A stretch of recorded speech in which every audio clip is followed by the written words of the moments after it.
The monsoon session of Parliament this time saw an extension of President's rule in Jammu and Kashmir by 6 months.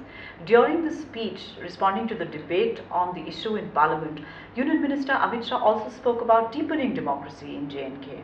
Now, without having assembly elections, what was the reason why he was talking about deepening democracy there? His reference was very specifically to local body polls that were concluded successfully in J&K in 2018. Although the two big regional parties in the state, the National Conference and the People's Democratic Party led by Mehbooba Mufti, had boycotted those polls. The centre's coda can pretty much, on Jammu and Kashmir, can pretty much be unravelled through the speech and some of the decisions that the central government has taken while President's rule is on in the state. The panchayat elections was a very important pointer to what the centre wants to do.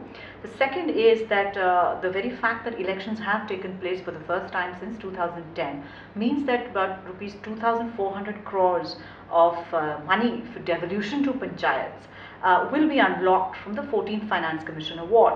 Now, what this will do is it will give at least a crore and a half in the hands of sarpanchs across the valley and in Jammu and Ladakh to spend for public works.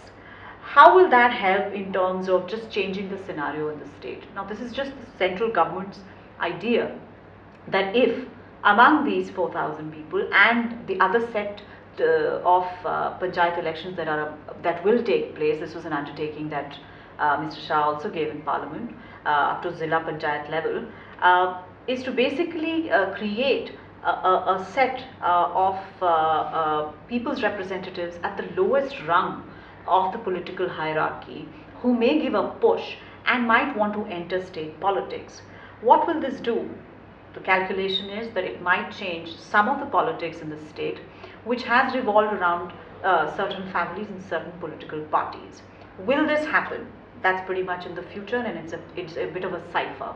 What has happened at the same time is that there have been several reforms that have taken place, administrative reforms, in terms of reducing political discretionary power or discretionary power of the political executive when in government. So therefore, you have the removal of the interview system for class 4 employees, setting up of information commissions, setting up of one window clearance for several permissions to be taken for opening businesses, etc.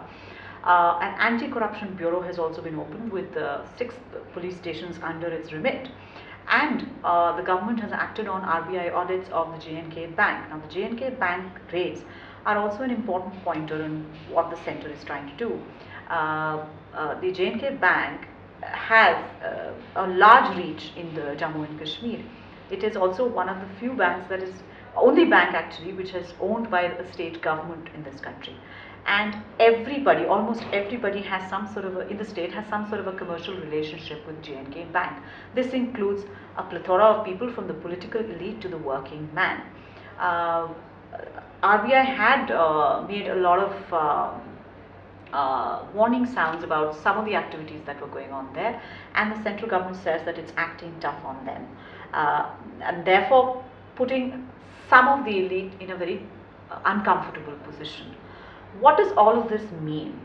It means that the central government is trying as far as possible to move a little away from the 3-4 kind of scenarios which have always informed engagement with Jammu and Kashmir. In terms of people, in terms of democracy, in terms of elected representatives, in terms of even hierarchy in society. Will such a deep sort of move have an impact? That is, of course, very much in the future. But from all of these moves, this is the conclusion that we came to.